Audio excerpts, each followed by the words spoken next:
From Washington, D.C., this is The Tightrope. I'm your host, Dan Smolen.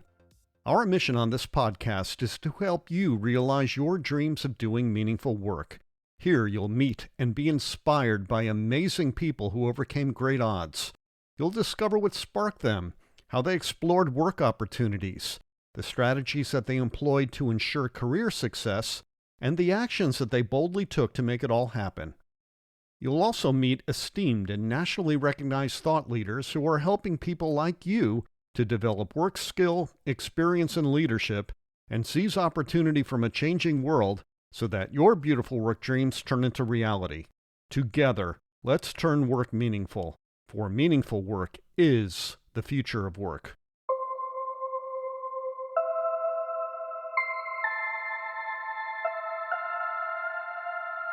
Today on the Tightrope podcast, we present the last of our Between the Seasons episodes.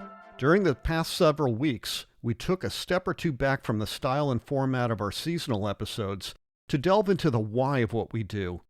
Next week, we begin an all-new season of the Tightrope podcast, and we hope that you will enjoy the guests and the journeys that they took to find and do meaningful work. Coming up, we meet Bob Keefe. He is the Executive Director of Environmental Entrepreneurs, or E2. This nonprofit organization, an affiliate of the Natural Resources Defense Council, or NRDC, has an amazing story to tell about the growth of clean energy jobs in the United States. We talked to Bob about the raw numbers, but we also talked to him about the challenges faced by businesses to find and attract great talent for jobs across the clean energy spectrum. But before we interview Bob, we want to take this time to thank you for being a part of the Tightrope. We hope that you like the guests that we have featured and appreciate all the changes that we have made to our format to make your podcast experience a pleasurable yet informative one. One area where we could really use your help is in building our audience. If you enjoy the Tightrope, we ask that you tell 5 friends about us. They can subscribe to us by keywording the Tightrope podcast wherever they get podcasts. Our best promotional vehicle is you, and we truly appreciate all that you do and continue to do to help us build our listenership. Thank you. Our guest today, Bob Keefe, tells a truly positive story about the fastest growing source of new jobs in the U.S. economy, and that is clean energy. But as we reported earlier this month on our blog at dansmolen.com, our workforce has been rocked by a troubling trend. While the rate of unemployment is at an all-time low, the number of people actually participating in the workforce has reached a troubling rate of just 63.4%. The 36.6% of people who dropped out of the workforce are overwhelmingly male and from the prime earning demographic of people 25 to 54 years old. These workforce dropouts have not returned to the work world for a number of reasons, but many of them suffer physical and mental illness. Alarmingly high rates of depression are fully expressed as despair by people who feel that their value in the workforce disappeared years ago. And here's a sobering thought. Those workforce dropouts represented over $400 billion in earning power. The drop in workforce participation is dire, and it will only get worse. By 2030, 1/3 of people in the workforce who currently work at manual labor jobs or as truck drivers will be replaced by robots and AI. Here in 2020, we have yet to have our hair on fire moment to rally forces to transition those soon-to-be outsourced people to develop new skills that they can do at new jobs. We cannot wait a day longer to act on their behalf. Our challenge on the Tightrope podcast is to help people find and do meaningful work, but we also hope to poke the bear, to get thought leaders in business, academia, and public service to rethink the role of work in society so that people doing it are productive, earn a good living, and most of all, live their dreams. So thank you for walking the tightrope with us in 2020 and in the years to follow. Please let us know what you think of our podcast. Offer up some story ideas and potential guests, or just reach out to say hello. Send us a tweet to @Dan Smolen or pop us an email at info@dansmolen.com. We look forward to hearing from you. Here now, our conversation with E2 Executive Director Bob Keefe. We spoke to him in mid-February 2020 from his offices in Southern California. Bob Keefe, welcome to the Tightrope. Dan, so glad to join you. I really appreciate it. Well, thank you. Before we dig in, I'm wondering if you could tell us about Environmental Entrepreneurs, or E2. What is it? What's its charter and mission? And what's your role in all of it? Absolutely. Well, thanks very much, Dan. I really appreciate it. And thank you for the opportunity of joining you on this Tightrope. So E2 is a national, nonpartisan group of business owners, investors, and other professionals who advocate for policies that are good for our economy and good for our environment. We got our start, Dan, about, literally 20 years ago this year. We're celebrating our 20th anniversary.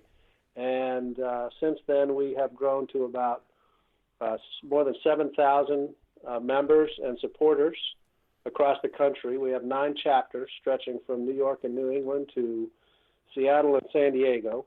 And the one thing that these business people have in common is that they realize that the economy and the environment are not at odds, and they don't have to be at odds, and in fact, they depend on one another.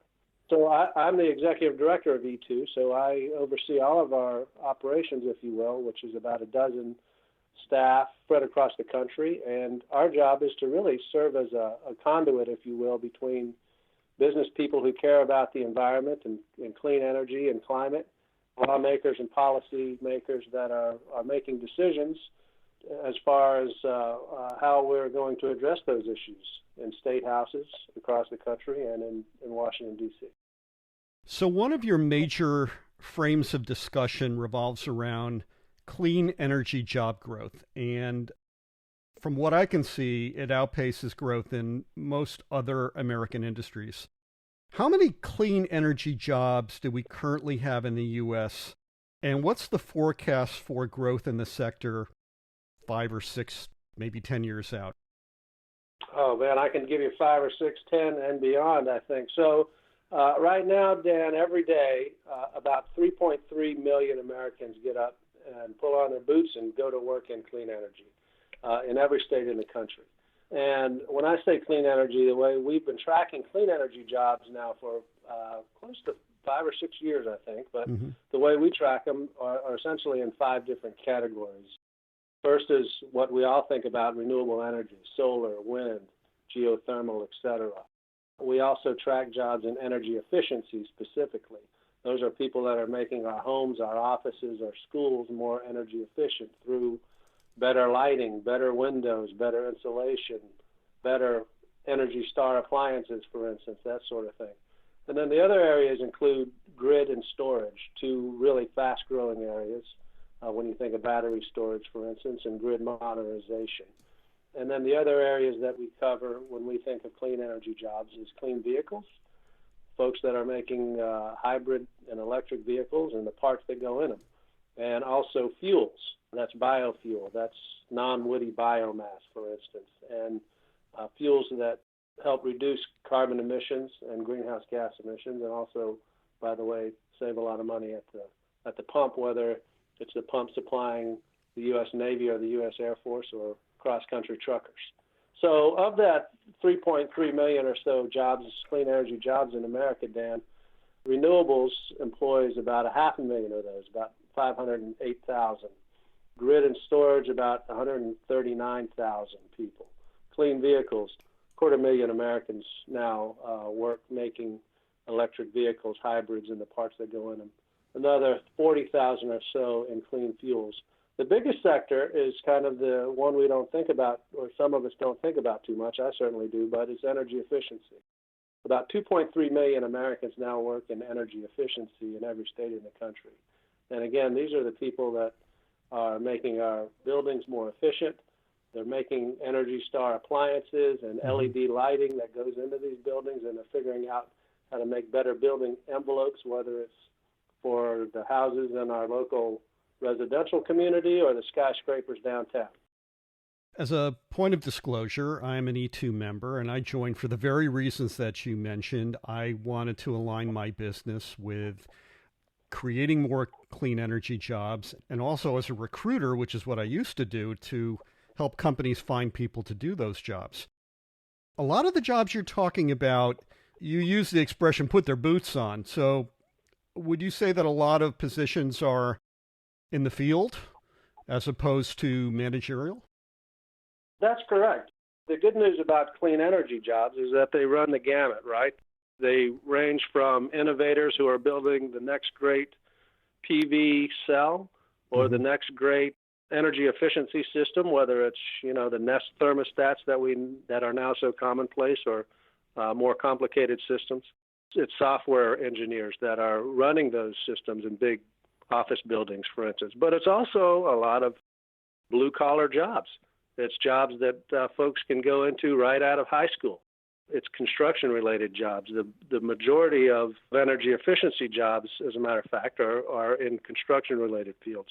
The other big area is in manufacturing. Somebody's got to make those high-efficiency windows that are going into all of our buildings now, and they've got to make those Energy Star dishwashers and other appliances that are saving money for us.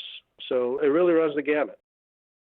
Now, E2 is nonpartisan. It's a nonpartisan organization. And as such, you extend advocacy and phenomenal thought leadership to all members of Congress, whether they be Republican, Democrat, or independent. I participated in E2's lobby days on Capitol Hill, where we made outreach to all sorts of members of Congress, especially ones who may not have signaled an interest in clean energy, but certainly would appreciate the numerous economic upsides of clean energy job growth. Would you be willing to describe for our listeners how E2 frames the value proposition of clean energy jobs for our elected officials? And might I add, I think you also kept metrics by congressional district. Is that true? Absolutely. Absolutely, Dan. Well, look, first of all, let's keep this in mind.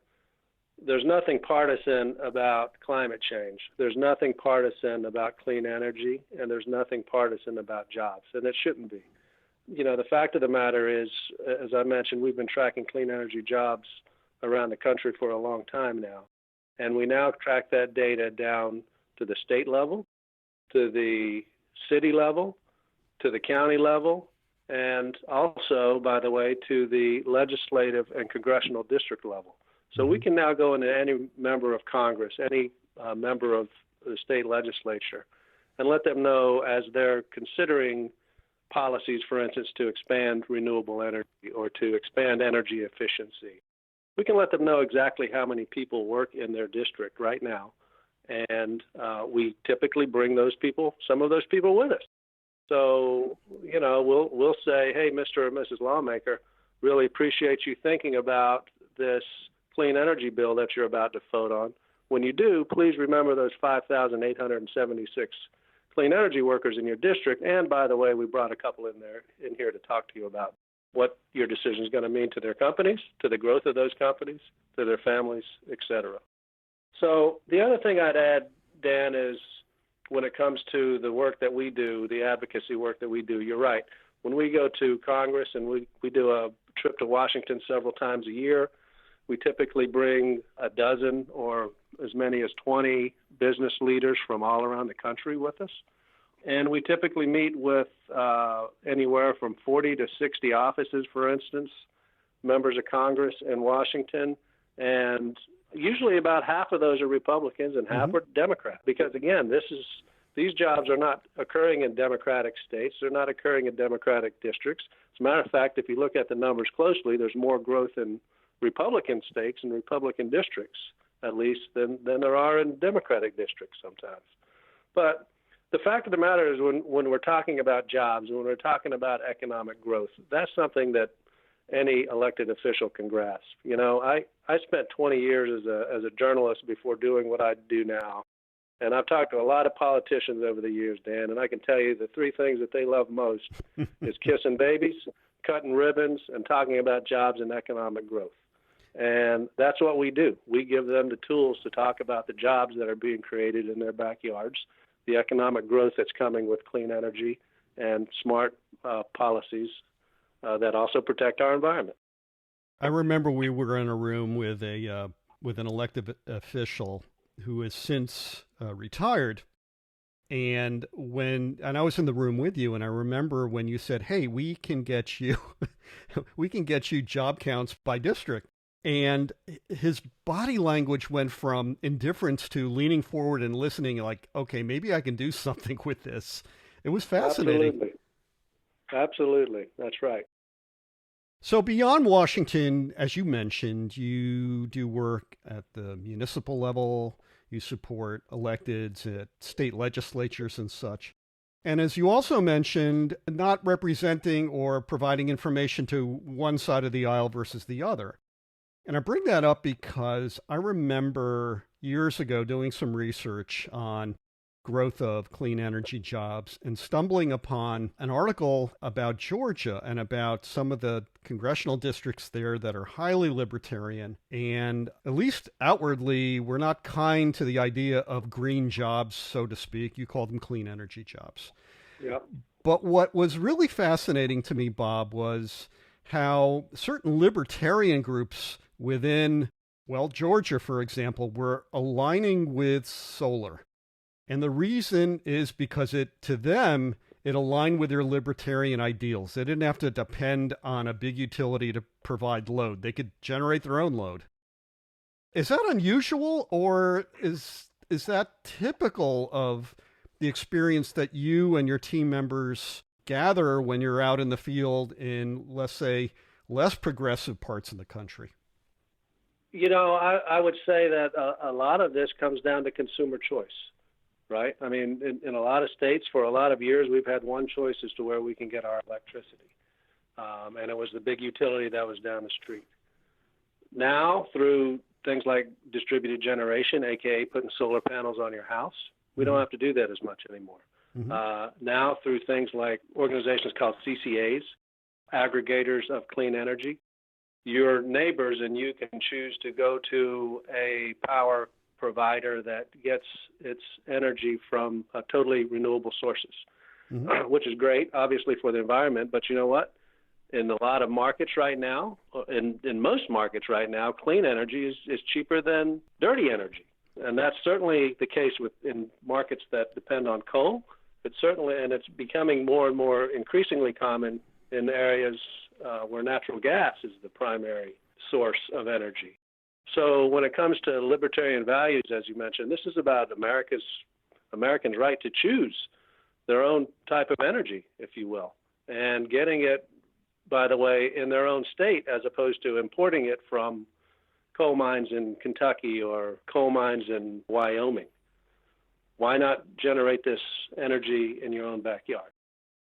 The crux of your question, I think, though, is more focused on the economic benefits that come with smart, clean energy policies. And that's what really is resonating with people now.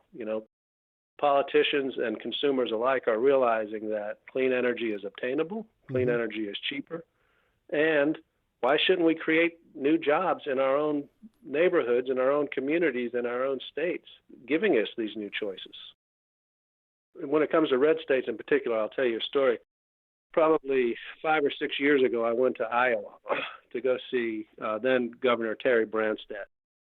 Now, Branstad was the longest-serving Republican governor in the history of the United States. He went on to become President Trump's ambassador to China. But I went up with some business people. As soon as I walked in, he basically said, "Bob, I don't want to talk about glaciers. I don't want to talk about the EPA and all the stuff you're probably wanting to talk to me about. Because I just don't buy it. I don't like it. I'm not going to talk about it." And I said, "Well, Governor, this is not what I came here to talk about. I came here to talk about clean energy and clean energy jobs." And not dissimilar from the experience you mentioned, a light bulb went off, so to speak, in his head. He said, "Oh, really? What are you talking about?" And I said, "Well, Governor, as you know, thanks to your leadership here, Iowa passed the first renewable portfolio standard in the country. And as a result, as you know, Governor, wind energy now provides about 30 to 40% of all the electricity you use in this state. And you're exporting that energy now to other states." And he literally sat back for a minute. He looked up and he said, "You know what, Bob? I really love when I fly into Iowa at night and I can when we're coming down in the plane and I look across and there's all those little red lights blinking on all those little wind turbines all across my state, and I think, man, this is great. We're producing this money, and we're producing this electricity and producing money when we do it. And he became a tremendous supporter of wind energy, obviously, and clean energy generally. Fascinating.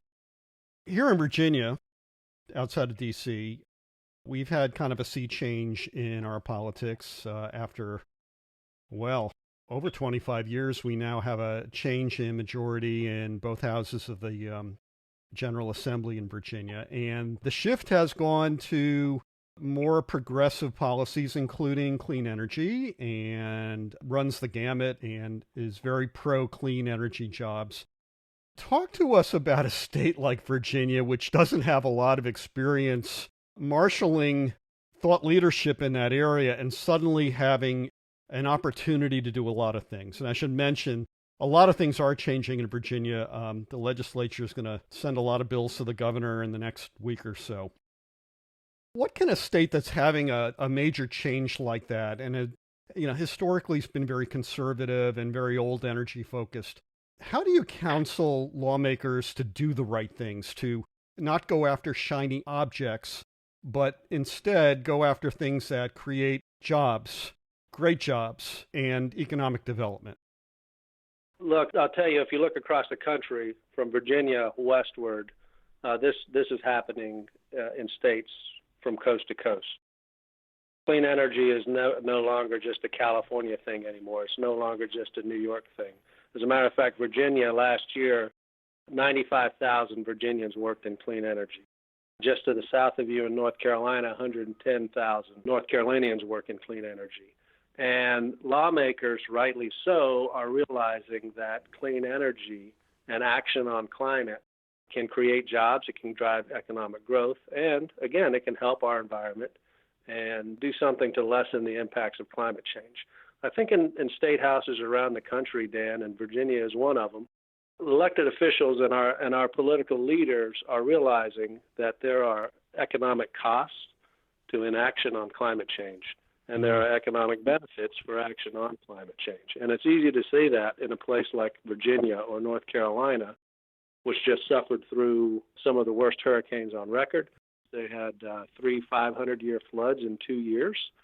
Hurricane Florence cost that state $17 billion in damage, and that's not counting the residual damage of crops lost and things like that. So it's an economic issue, and there's a reason in Virginia that it's a 100% renewable energy policy that the State House just passed there is called the Clean Economy Act. This is about creating jobs, it's driving growth, and it's doing the right thing. And let's also remember that it's doing what constituents want.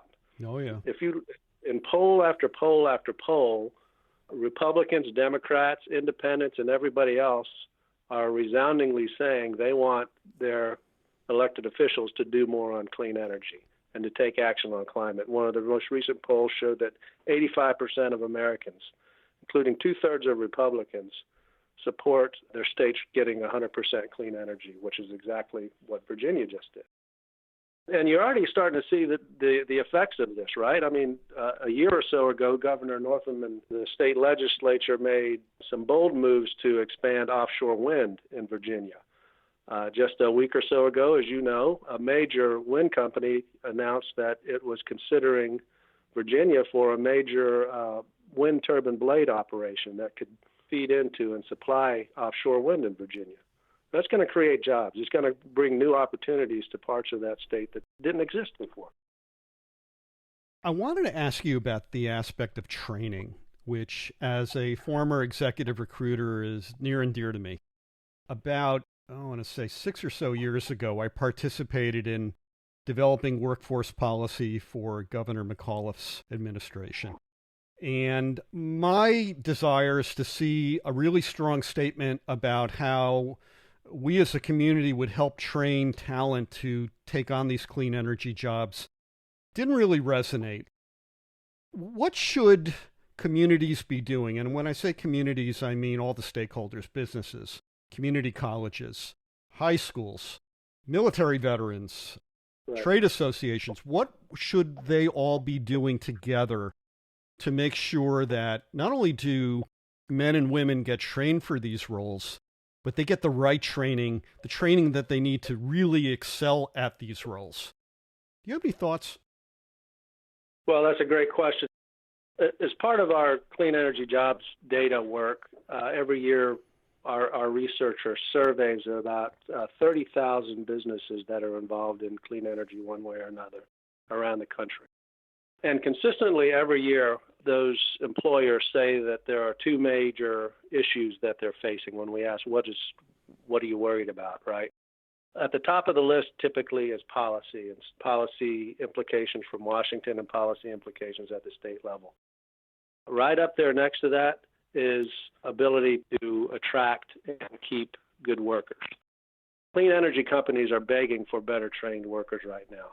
And they're going to need a lot more of them, by the way, because one of the things we didn't talk about, or I forgot to mention, is the potential growth of clean energy jobs. Mm-hmm. Right now, the two fastest growing jobs in America, according to the Bureau of Labor Statistics, are solar panel installer and wind turbine technician.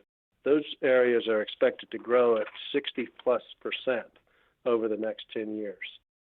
And when you compare that with other fast-growing fast-growing occupations, it's outpacing those by far. For instance, home health care aides are expected to grow at 36%. IT security analysts grow at 32%. Solar installers is expected to grow by 63% by 2028. Wind turbine technician, 57%. And when I talk to some of our members that are in clean energy, they tell me, look, I just can't get enough people. So there's been a lot of movement in some parts of the country around increasing training abilities and educational opportunities at the community college level for starters, mm-hmm. because these are trade jobs in a lot of places, and few people train trades better than community colleges. So that's part of the solution. The other part is to start getting kids thinking about these kinds of occupations even before they get to the college level. You know, I don't know what it was like when you were in high school, Dan, but when I was there and I went to the occupational counselor, it was like, oh, do you want to go be a forester, or do you want to be a fireman or a security guard or a college professor or whatever? You know, there certainly wasn't any, I guess, emphasis on going into jobs in clean energy or in environmental related areas for sure. I don't know how much that has changed because I'm not in high school anymore, but you know, these are opportunities that really need to be put before students long before they decide what they're going to do for a living, or long before they decide where they're going to go to get secondary education to go into those fields. I think I can add some historical context to this because I grew up in New Haven, Connecticut. In the early 60s, at least according to my late father, you know, all sorts of people had jobs in the trades and they made good money and they bought vacation homes and second cars and sent their children to college. According to my father, the Vietnam War changed that because of the draft, and if somebody were able to get a deferment, usually it was through higher education. As an example of this, where I went to summer camp in Connecticut, several of our counselors were in advanced degree programs getting their PhDs. So, you know, back in those days, you know, over 50 years ago, people of means got out of doing trades because they didn't want to be in a war they didn't want to be in. Now we fast forward to this time in our history. Men and women my daughter's age, my daughter is a first-year college student, several of her friends are like, you know what? I don't want to go to a 4-year college. I don't want to have a high-level professional track. I want to be a tech on a wind turbine out in the Atlantic. Right. These jobs are cool again. The difference is that I think, and especially in Virginia where I live, school systems are doing a better job of gatewaying the wonderful opportunities, especially in clean energy, that are available to all sorts of people. And also, I think this benefits people coming out of the military as veterans. They have great work ethic. They know how to fulfill a mission. So, you know, for a retired Marine who was used to doing crazy stuff, you know, hanging 200 feet up in the air over deep water, fixing a turbine is kind of cool. So I think there's a coolness factor that is taking shape. My concern is, are we doing enough within the stakeholders table that I mentioned to make sure that real-time training and certification are available to people to satisfy the E2 members who say, you know what, I can't find enough trained talent? That's right. And the answer is no. We do need to do more. We do need to do more to train people in these jobs. I mean, again, these are the fastest growing jobs in the country right now compared to other areas. You know, and it's one of the biggest sectors of our economy now. As I mentioned, 3.3 million people work in clean energy now. That's more than there are teachers in America right now, Dan. That's more than there are waiters and waitresses. That's more than it's 4 times as many people as work in fossil fuels. So what are we doing to help train this humongous part, what has become very quickly become a very large part of our economy and the fastest growing part of our economy?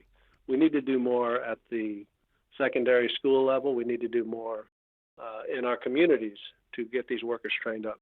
But you mentioned a very interesting area, and that's the military. The military has become one of the best sources, from what I understand, from talking to our members in clean energy for workers.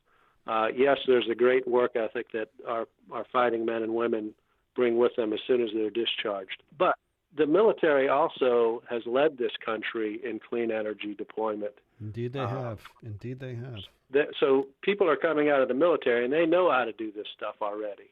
They already know how to work on trucks that run on biofuels. They already know how to deploy solar and wind from their work on forward operating bases in Afghanistan and Iraq, for instance. And as you mentioned, they're not afraid to climb a 200-foot wind turbine tower, whether it's offshore or in the middle of Colorado. The other thing is that about these jobs, Dan, and the people that are going into them, is they come with a sense of purpose. And I think that's something that all of us, and I have 3 daughters who are either in high school or coming out of college, and they want a job with purpose. And if you talk to young people who are getting into the workforce now, it's not just about a paycheck anymore in many cases. And that's good for us because they realize that we're confronting a tremendous crisis right now with climate change, and they want to be a part of the solution. Well, I'm glad that you mentioned that. My daughter and your daughters are around the same age, and purpose is the linchpin to this. It's the linchpin of doing meaningful work, which is what we talk about here. Work that is profound, protects the planet, empowers people and communities, and is fun to do. And surely the clean energy jobs that you talked about and that E2 members are helping to create and scale align with that kind of work. So my question to you is to speak to somebody hearing this podcast episode who asks themselves, how would I go about starting a career in clean energy, and how would you point them to get that exploration started? For starters, if you're looking for a job today, I would be in one of these areas, for instance, in renewable energy. You should certainly look to some of the major trade groups that support these industries, and that's AWEA, the American Wind Energy Association, for instance, that has a job board. I know that because I just peeked at it, has 500 job openings right now, or almost 500 job openings around the country. You can look at SEIA, which is the Solar Energy Industry Association, that has a job board for solar workers. But you should also not discount places like your local construction companies, your local roofing companies. You know, I'm in California, and yes, there are solar companies that put solar panels on people's houses, but there are also electrical contractors that do this work. There are roofing companies that do this work. And when it comes to energy efficiency, a lot of these are small businesses in our communities that go out and service our aging HVAC systems, but they also put in high efficiency systems in major offices and things like that. So it's becoming more commonplace. And you should be, if you're a younger person just getting started and thinking about your career, you should be challenging and pushing your guidance counselor, your advisors, to help you in this search and to use their resources to find new opportunities, not just for yourself, but for other people who are coming up in this career field. That's great advice, by the way. I think a lot of kids are intimidated by their guidance counselors. Yeah, right. Well, a lot of kids know more about this stuff than grown-ups do these days. Indeed. And they need to make it known, you know. So I have one last question, Bob. Let's talk about E2 as part of a larger organization, which is the Natural Resources Defense Council. I think a lot of our listeners will recognize the initials NRDC. It's very, very well known in the environmental policy ranks. And what is more, NRDC has a new CEO. Who is she? What did she do prior to becoming NRDC's CEO? And how do you think she's going to benefit E2's mission? You're talking about Gina McCarthy. And Gina is the new president and CEO of NRDC as of January. And Gina is just fantastic. I can tell you that from spending a little time with her over the past few weeks. She's kind of the combination of your favorite aunt, a fiery advocate, and someone with an incredible wealth of knowledge, institutional knowledge and history, and smarts about climate, clean energy, and what it takes to move progress. Before she came to NRDC, she was the 13th administrator of the U.S. EPA under the Obama administration, and came out with some of the greatest climate and clean energy policies in recent history. We're still fighting to try to preserve some of those right now, but anyway, she pioneered those. But even before that, she was an environmental advisor to 5 different governors. I think 3 of them were Republicans and 2 of them were Democrats, but I can't remember for sure. But she's been in this for a long time. When you see her and you hear from her, you want to get up and you want to go do something, because she is very inspirational. I was just an event with Gina and Governor Jared Polis out in Colorado a couple of weeks ago.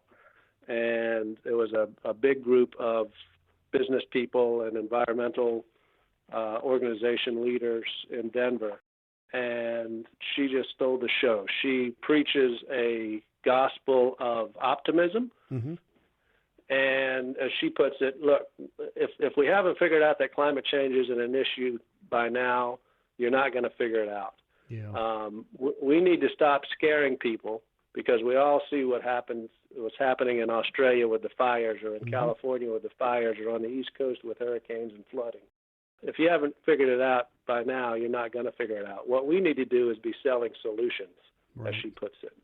And one of those solutions is clean energy and clean energy jobs, and the opportunities that come with that, and the economic benefits that come with action on climate. And, by the way, let's not forget the economic costs of inaction on climate. Well, it sounds like you've got a great CEO helping to represent your brand. That's very, very exciting. Bob Keefe, thank you so much for being on the Tightrope. If somebody wanted to learn more about E2, where would you point them on the web and on social media? Absolutely. Well, thank you for that. Our website is e2.org. You can find out all about us and how you can get engaged with our work. On social media, we're at E2org.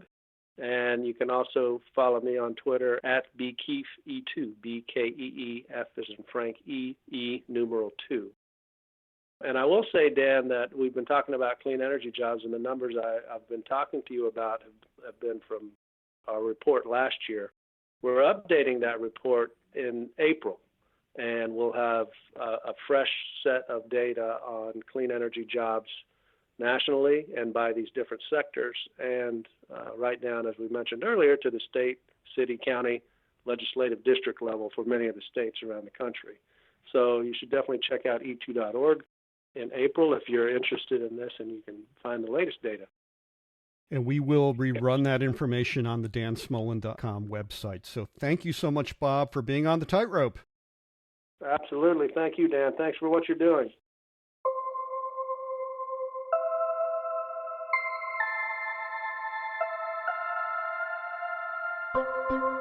Our thanks go out to E2 Executive Director Bob Keefe for walking the tightrope with us.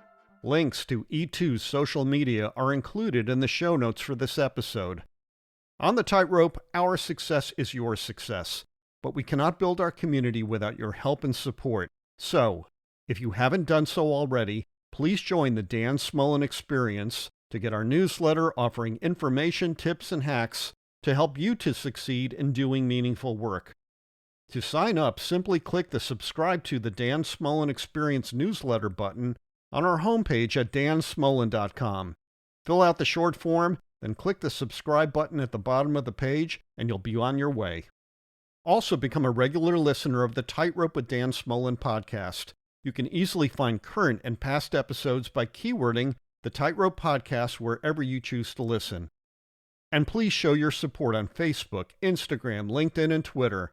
You can locate our social media buttons at the upper right corner of our web pages at dansmolen.com. From Washington, D.C., this is The Tightrope. I'm your host, Dan Smolen. And do remember this, our best days lie ahead. Have a great and successful week, everyone.